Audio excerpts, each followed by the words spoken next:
So this week our Torah portion begins in Numbers chapter 13, and our Torah portion this week is Shelach, which means to send. Now the Hebrew word for an apostle is Shelach, and that's where we get the word from. Beginning in our Torah portion, we see that the children of Israel went to spy out the land. Now, something a lot of people might not know is that it was not Yahweh's ideal for the children of Israel to do so. And we can see that as in Deuteronomy chapter 1, verse 22. And it reads as follows.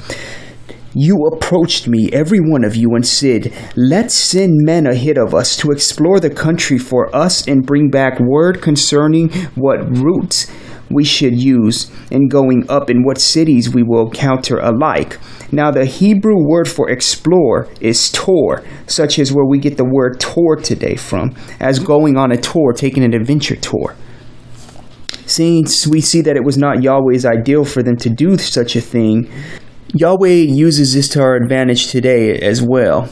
Now, Yahweh tells us to do the same thing today as with the Torah and with the New Testament and with the book of Revelation. That and being so with spying out the land, seeing what's coming ahead for us. So we know and we're prepared for these things and we know what our reward at the end is. He also said to bring back some of the goods of the land. Now, this was for us to see the proof in the faith, and such as reaching and bringing back peoples with their testimonies today for us to see the truth.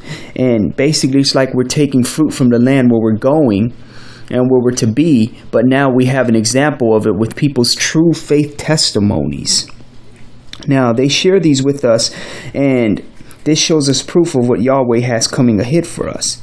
Now, the children of Israel explored the land for 40 days, and they were also in the wilderness for 40 days. But if we think ahead into the future, we see that later on, Yeshua was tested for 40 days. But there were also those who came back with reports. There were 12 of them, in fact, 12 of the children of Israel. Now, with the bad report, there are those today that do the same thing, as such with false prophets, and also with atheists, and those who are antichrist, and also with those who lack full faith. Now, did you know that the giants in the land that they reported on were probably not as big as the original Nephilim pre-flood era? Now, because these ones were the sons of Anak, who came, as you see, who came from the Nephilim, or Nephilim. Now, who were the descendants of the fallen angels? So these were like Steves. I don't know if you've ever seen the movie Multiplicity. It starred Michael Keaton in it. But he was basically cloned as a copy of himself. And every time there was a copy, the next copy will be a copy of a copy. So they didn't come out as good and clear as the first original copy. So you can take it upon yourself to say that these giants weren't as big, weren't as powerful as the original Nephilim. So they were, in other words, as Steves. Now, this is why you hear of the bad report from others. And whenever you hear about these bad reports, it's up to us to have faith as Joshua and Caleb had. See, they seen the good and they did not get fazed by the bad. And why was that? It was because they knew that Yahweh will protect them. And now who did Yahweh allow access to into the kingdom? Who did he allow to enter the kingdom? Caleb, his loyal servant. And he told Caleb and Joshua that they would be able to enter because they stood by him. They had faith. Not only would Caleb and Joshua be able to enter, but they would be able to enter along with their descendants. So we know that Joshua would lead them to the promised land and that he would eventually take Canaan. Now, who in our present age would the loyal descendants be? It will be all of those, the faithful servants of the Lord, Adonai, who lead the sheep, who were as faithful as the present day servants of Adonai. Those who also do as Yahweh and Yeshua have told us to do, be obedient, faithful servants. So will you be like the 10 with the bad report? Or will you be like the 2 faithful servants with the good report of Adonai? Now, I want you to understand this, that The generation at that time didn't go. They had to wait 40 more years, basically the same amount of days that it took for them to go and spy out the land because of their defiance to Yahweh. And here it was, as the rest of the children of Israel did not say anything, they did not speak up, as Caleb was given a good report at the time. None of them said anything. So now their silence for not showing support of Caleb's positive words caused them as well to not enter into the land, or Aretz, the land given to them and promised to them. So Yahweh judged them as taking the side of the 10 spies with the bad report, with their opposition. So they were held accountable for not speaking out on Yahweh's behalf. They made themselves into active opponents of the sacred path before them, which rabbinic tradition confirms is Shatika ki Hodaniah. Our silence is assent. Now, we must not be silent when it comes to speaking out against any type of injustice. Now, Rabbi Max Nussbaum once taught that Caleb's words can help us in positive ways, in moments of weakness and when we doubt our strength or question talents. Whenever we think of ourselves as grasshoppers, just repeat Caleb's words, Ke Yacha Nocha La, for we shall surely overcome it. We should strive to have faith in Yahweh as Caleb did. Now, I want you to see what those that are loyal to Adonai will have to go through. And as an example of standing by Adonai, the Lord. So, when all the children of Israel in Numbers chapter 14, verse 1 through 10 were rebelling against Yahweh, Joshua, the son of Nun, and Caleb, the son of Jephunneh, stood by Yahweh's side and defended their faith in him by tearing their clothes and informing that the children of Israel should not rebel against Adonai, Yahweh, because their enemies' protection would finally be removed and that the Lord was with them. But what did the children of Israel choose to do to them for standing up for Yahweh? They had decided to all stone them, Joshua and Caleb, with stones. But now this is where Yahweh showed his love to his true, obedient, loyal servants. Now what Yahweh did next was he intervened and protected Joshua and Caleb for standing by him. He stood by them and protected them. Now understand this, that many may be protected physically from people or places or situations or whatever have you, and others may not be saved from the flesh. Whoever, and the masses and the many who do stand by Yahweh that have been persecuted and will be persecuted, just know that Yahweh will always protect your soul, your spirit, your ruach. Now, as in our half Torah, are the prophets portion for the week. The one main thing that I want to discuss is the 1, 2, 3. The big 1, 2, 3, as I like to call it. And I know you're probably wondering where or what this big 1, 2, 3 is. But let me say it like this. Well, in Joshua chapter 2, verse 1 through 24, this is where Rahab, the prostitute, hides the 2 spies that Joshua sent as spies. Now, at this point, as Rahab had told the spies in an effort to help protect them, she told the spies to hide in the hills for 3 days until the pursuers had returned. Then they can go on. Now, Rahab had put the red cord on her window post, and this was the thing that protected her later on. So, as the children of Israel placed the lamb's blood on their doorpost, they were protected. So you see how it is? They used what they had because Yahweh's always a lesson teacher to us. That's why we're always supposed to stay vigilant and observant of these things from him and keep studying into him. They knew that this was their protection, and they later on used it for Rahab, for her protection. So when they came and take the land, they didn't destroy her or her family. And we all know that later on, Joshua ended up marrying Rahab. Well, I just want to say that this is where the big 1, 2, 3 finally fits in. So now we see that it was 3 days that they had to wait till they were safe in the protection of Yahweh in the hills. Then they could return. Now, that was the first one. Now, Jonah was in the belly of the great fish for 3 days. Then he was on land in the protection of Yahweh. Now, that was the second one. Now, here's the big three out of the 1, 2, 3. Now, the third is our Messiah, Yeshua, later on, as he was in the tomb and he rose from the dead on the third day in the power and protection of Yahweh, as in our gospel portion. So you see, the big 1, 2, 3 was always there.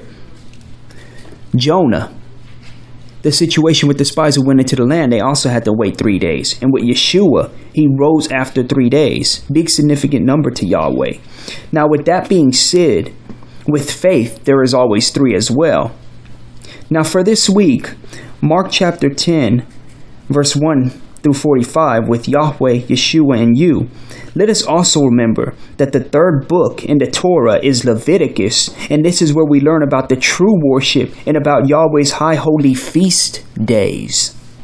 Now, as in our portion for the Gospels this week, Yeshua had told the rich young man to go and sell all that you have and give it to the poor. See, he was told, as many people overlook, to sell his abundance of acquired items and give them to the poor. Now, because the rich man's performance of deeds for others had fallen short of caring for the poor, his brethren, this is why.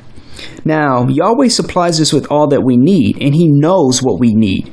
And if he blesses us with more than we need, we are to help those that do not have, but do need.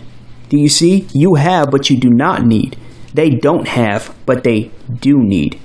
Now remember that all that we have is Yahweh's, and that when he uses us to bless others, it's actually Yahweh blessing others through us. Now, did you know that Yeshua never announced the sacred name of God? We to this day do not know exactly how to say it. All that we know is that it is, as it says, Yod, He, Vod, He.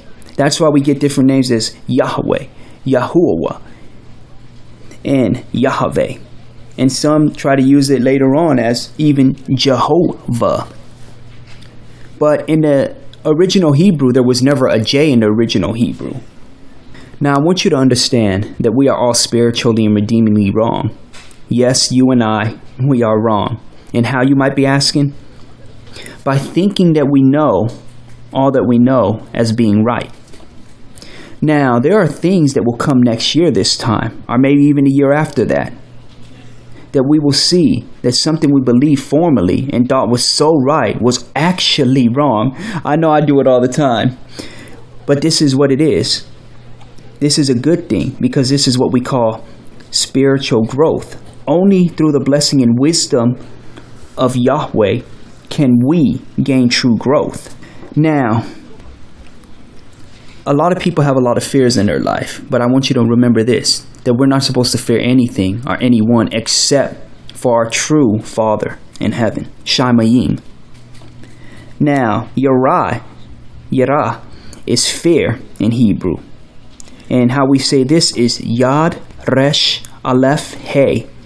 But now, if we reverse that, it becomes Ha-Are, which means the lion, and we all know who the lion is, Yeshua. So as you see right there, the fear is only supposed to fear Yeshua, who is the lion from the tribe of Judah. I want you to remember that whenever you think of things, and whenever you have a lot of fear inside of you, just remember what it means, the lion, Yeshua. Now, in Proverbs 9 verses 10, it does say this as well, with this as follows. The fear of Adonai is the beginning of wisdom, and knowledge of Kodesh, holy things, is understanding. So you see, you get the wisdom from him to understand these things, to give us the strength to move on, and to give us the skills that we need to learn of his ways. So now I want you to see a big parallel that's going on right here. Understand this. So Moses sent out 12 spies. And we have another situation going on with the 12. Yeshua, he had sent out 12 disciples. Now Moses had 2 of his spies come back with good reports. But get this, Yeshua had 2 bad spirits of disciples. Judas betrayed him, and Simon Peter, Shimon, denied him, though he repented of his ways. So you could see that Joshua, or shall we say Yeshua, as in Hebrew, led his people to take and acquire the promised land and to destroy the enemy. Now, Joshua, or Yeshua, as in Joshua chapter 24, verse 31, states that he succeeded Moses as leader of Israel, Yisrael. And throughout his leadership, Yisrael remained faithful to the covenant. And so, to will it, I want to say it as this. Yeshua, again, at the end, he will lead and destroy Satan and all of his soldiers. So you see, Joshua, Yeshua, then he went into the land and led his people and destroyed the enemies. And so too will Yeshua come later on, and he will go and destroy Satan and all of his soldiers, the enemy in the land. And Yeshua will lead us into the new Jerusalem and heavenly kingdom. Now, there's a little more I want to say about this.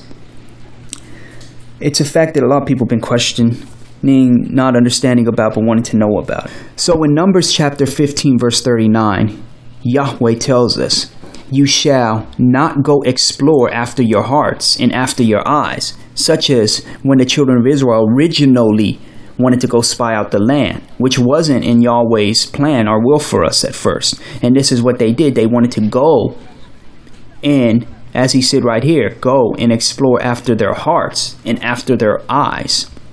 They wanted to see for themselves because they didn't take Yahweh's word on what will come or where they will be going. And you see the repercussions of that, 40 years. Now, he tells us this. Why? I want to put it simple like this.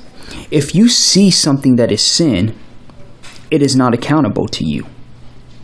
But it is the act of exploring it or taking another look at it that causes you to have sinned. And then at that point, you are held accountable. Now, we are to resist sin and not give into it ever. Now, a good example of this is as follows. Say that you are watching TV and you are channel surfing. All of a sudden, you just passed up a station, say for instance MTV, and you just saw 2 girls kissing each other, or as they say today, twerking as well on each other. Now, it was not intentional that you saw it because you were channel surfing, remember. But now this is where accountability comes into play.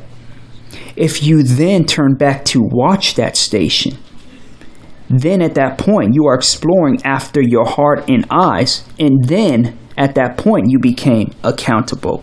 And Yeshua said that we will be accountable for all of our sins, right? Now, that is why we must stay clear of temptations. And when they become too much for us, we must, I'm saying as Matthew 6:33 says, seek first the kingdom of Shamayim, our heaven, and then all of the good things will be added onto us. Now, when sin is strong around us, we must open up our Bibles, our Torah, our Brit Kadash, the New Testament, and let Yahweh fill up our eyes and hearts. We must get more into Him at this point. This is how you know that you are lacking and that you need more of Him. Because remember, the enemy flees when you have Yahweh in your presence. Now, in Numbers chapter 15, verse 37 through 40, Yahweh commands us of the wearing of tzitzits, our fringes, as a daily reminder to observe the commandments, and so that we shall be kodesh, our holy, which is all part of the central prayer in the Shema. Now, Rashi says that this law is here so that from now on the Israelites will be reminded to do good by seeing the fringes or tzitzits on their garments.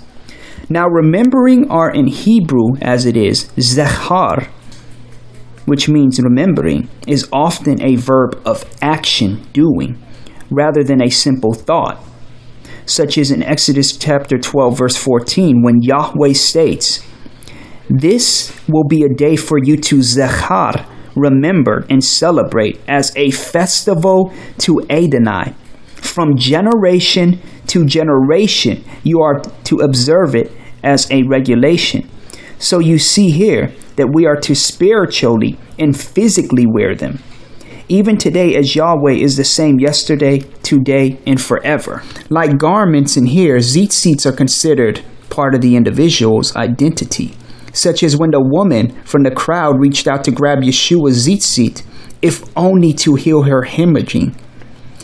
And in Luke chapter 8, verse 46, we see that this is true because when she had touched his tzitzit, Yeshua said, "Someone touched me, for I felt healing power go out from me."